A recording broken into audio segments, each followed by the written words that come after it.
Presencia Universitaria, la entrevista. Un punto de encuentro para el análisis y la reflexión. Son las 7 de la mañana ya con 35 minutos. Está con nosotros la profesora Rosa María Córdoba, quien siempre le agradezco su tiempo para con este medio, la apertura, su disponibilidad para tratar temas que tienen que ver con la lucha magisterial, que tienen que ver con su propia lucha.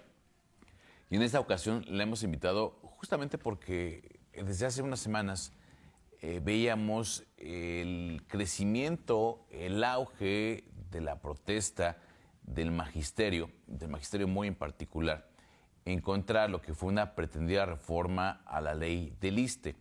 Y de ahí justamente que pues generara la reflexión y poder indagar aquí en Presencia Universitaria qué es lo que estaba sucediendo con esta pretendida reforma, que al final del camino pues se retira, de acuerdo con el propio dicho de la Presidenta de la República, y después de un plantón de la Coordinadora Nacional de Trabajadores de la Educación en la plancha del Zócalo capitalino. Pero me parece que la profesora Rosa María Córdoba tiene justamente conocimiento de lo que es esta lucha histórica del magisterio en nuestro país. Profesora, ¿cómo está? Muy buenos días y, como siempre, gracias por su tiempo. Buenos días, licenciado. Gracias por la invitación. Y bueno, si nos ayuda con la audiencia de Presencia Universitaria para conocer un poco el contexto, el previo a lo que ha sido este desistimiento del Ejecutivo de presentar esta reforma a la ley del ISSSTE, profesora. Bueno, el antecedente considero que está, y así lo consideran, estuve investigando algunos documentos de grupos de maestros, por ejemplo, de Durango, de Chihuahua, de los maestros de Quintana Roo y demás. Y el problema con la reforma propuesta por la presidenta Claudia Sheinbaum para que se propuso este 7 de febrero de 2025, no tiene que ver con lo que dice, sino con lo que no dice, porque no contempla que se pueda anular todo el daño que hizo la reforma 2007, impulsada por Felipe Calderón, y que tiene que ver en concreto con el asunto de incrementar los años de servicio para poderse jubilar, la edad para acceder a la jubilación, y por otro lado tiene que ver con el asunto de las afores y de la individualización de las cuentas para el retiro.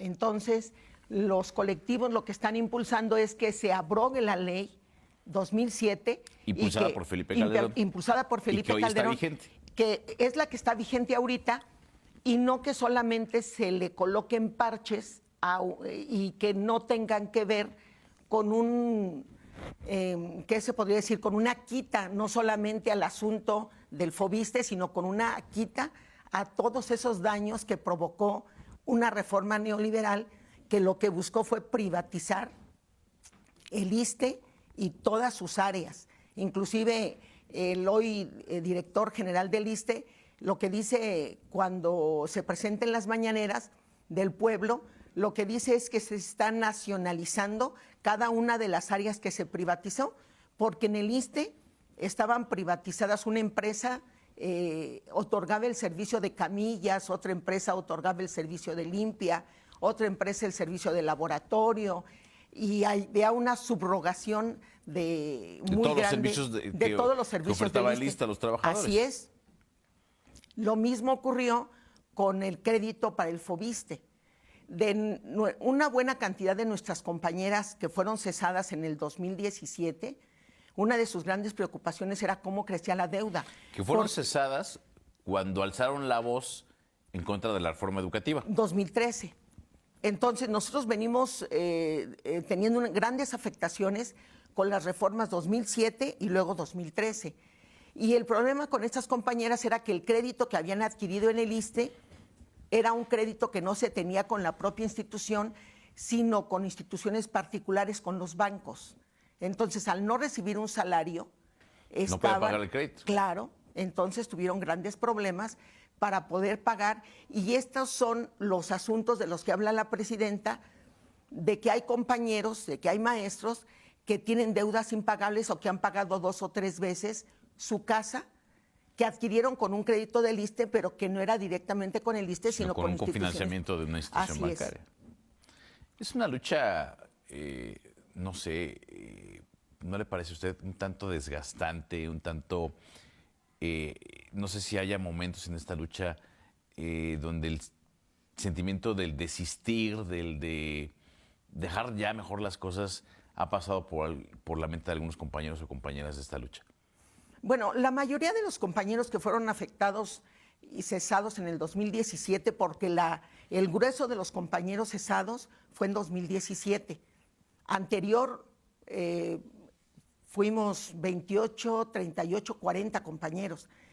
Ellos fueron reinstalados en el 2019. Solo quedamos en la actualidad 2 con características similares y otra compañera, la maestra Reina, con características un poco diferentes porque a ella le fincaron un proceso administrativo y el maestro Jerónimo y el mío es un proceso laboral. Pero todos los demás ya fueron reinstalados, solo faltamos nosotros. Ahora, desistir de la lucha no es algo que se deba de tener en el horizonte. Probablemente tomamos tiempos en los que los tomamos inclusive para entrar a otros espacios laborales y poder tener un modo de subsistencia, pero de ahí a totalmente retirarse, y menos en este momento que hay grandes posibilidades de cambio. Entiendo que para muchos de nosotros se ha tardado la justicia, pero en lo general están pasando cosas muy interesantes e históricas. Ahora, regresando a esta pretendida reforma de la ley del ISSSTE, impulsada por esta administración federal, por esta presidenta, y que al final del camino, en la conferencia del pueblo, en la mañanera del pueblo, anuncia que retirará la iniciativa.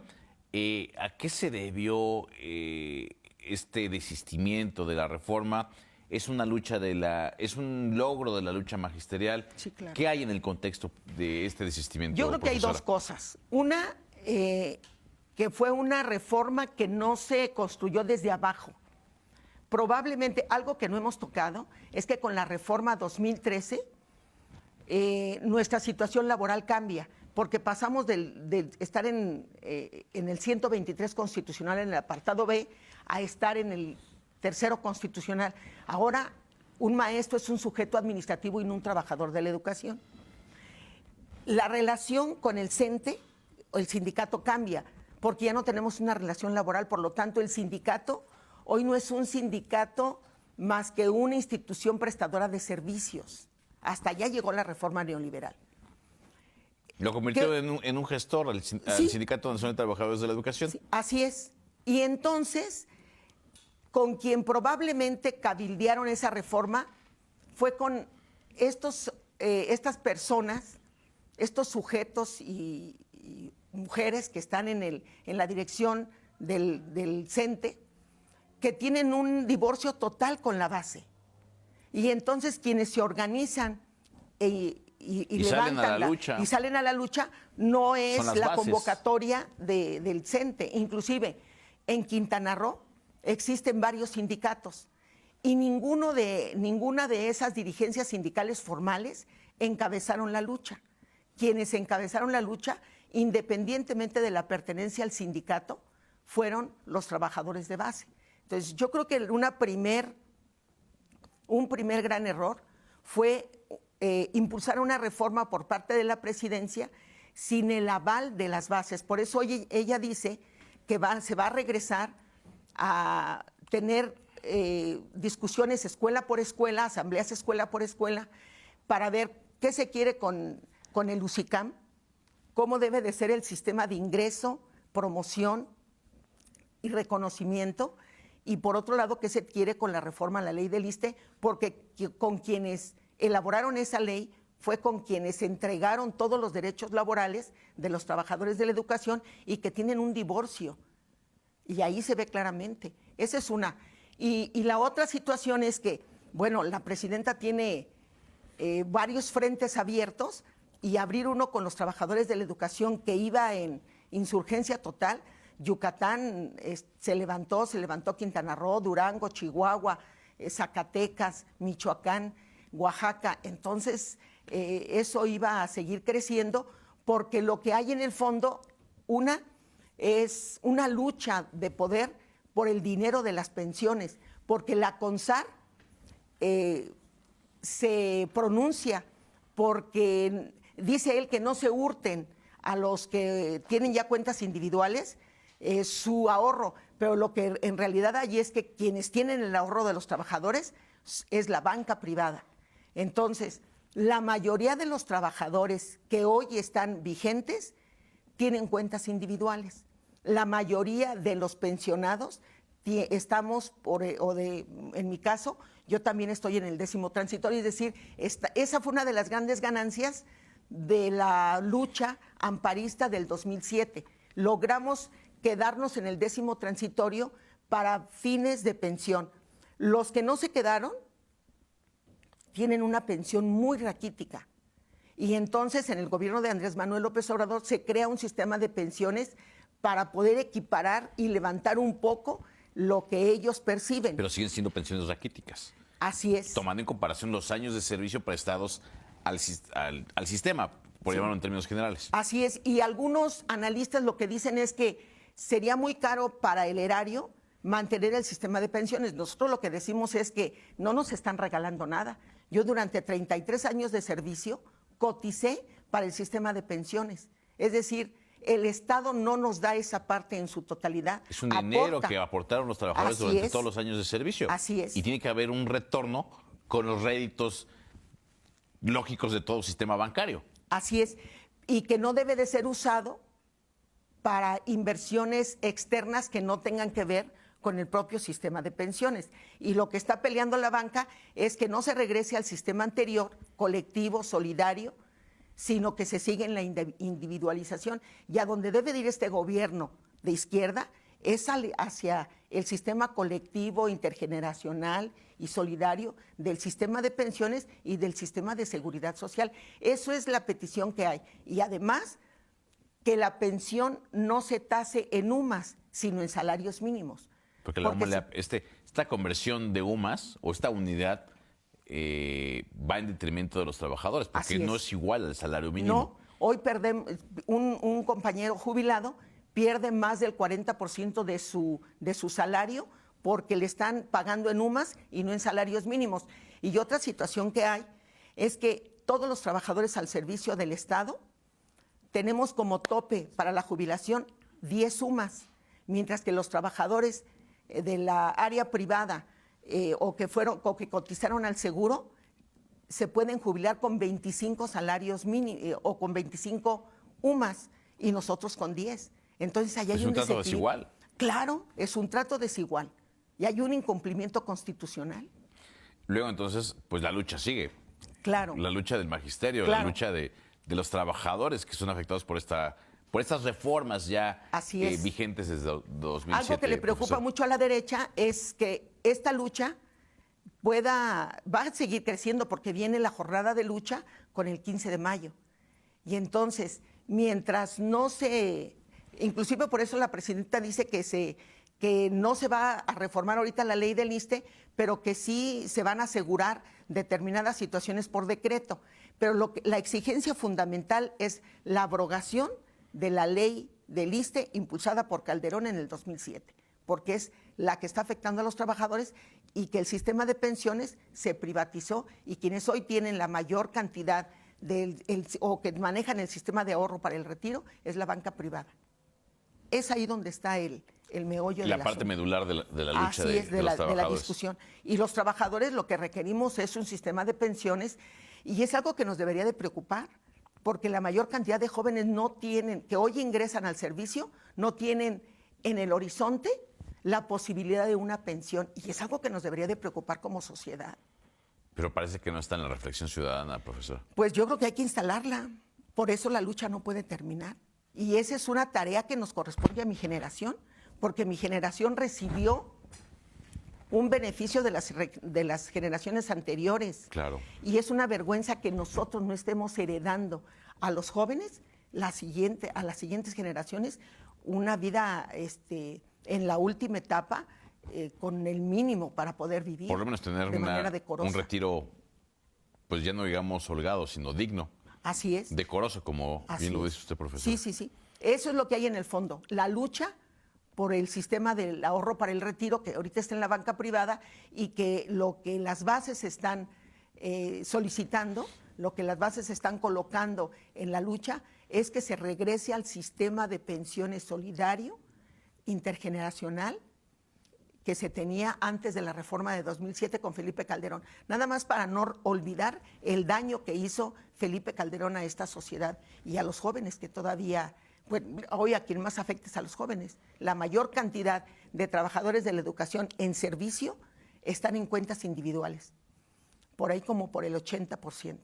¿Hay algún visto de que esto pueda resolverse en el mediano plazo, profesor? Yo Es creo decir, que va. Que esta lucha pueda transformarse en una reforma que revierta la del 2007. Yo creo que hacia allá caminan las bases trabajadoras, a irrumpir y superar a toda la clase sindical que todavía está empeñada en seguir en el control. Yo creo que hacia allá van la mayoría de los trabajadores. Y por supuesto que entonces vamos a estar viendo probablemente foros de Sí. discusión y análisis en torno Foros a de ello. discusión y análisis, y la otra situación es invitar a los compañeros a que aprovechemos este momento político que estamos viviendo para que no esperemos que alguien le lleve a la Cámara de Diputados y a la Cámara de Senadores propuestas, sino que seamos nosotros mismos, la clase trabajadora, quienes llevemos la propuesta, porque somos los que conocemos, somos los que estamos viviendo en carne propia todas las afectaciones de la ley del ISSSTE 2007. Pues profesora, le agradecemos mucho que nos comparta esta reflexión. Tenemos que cerrar la charla por falta de tiempo, pero ¿alguna consideración final, profesor? Pues nada más invitar a los compañeros maestros, a los trabajadores de la educación y a los trabajadores al servicio del Estado a que se interesen por esta lucha que ve en beneficio, sí, de los jubilados actuales, pero sobre todo de las siguientes generaciones, y decirles a los jóvenes que hubo un momento en que la clase trabajadora tuvo derechos y que todos debemos de construir una sociedad con derechos. Muy agradecido, profesora. Muchas gracias por Gracias, estar con muy nosotros. amable. Gracias a la profesora Rosa María Córdoba por haber estado con nosotros. Pausa y regreso con más de la información.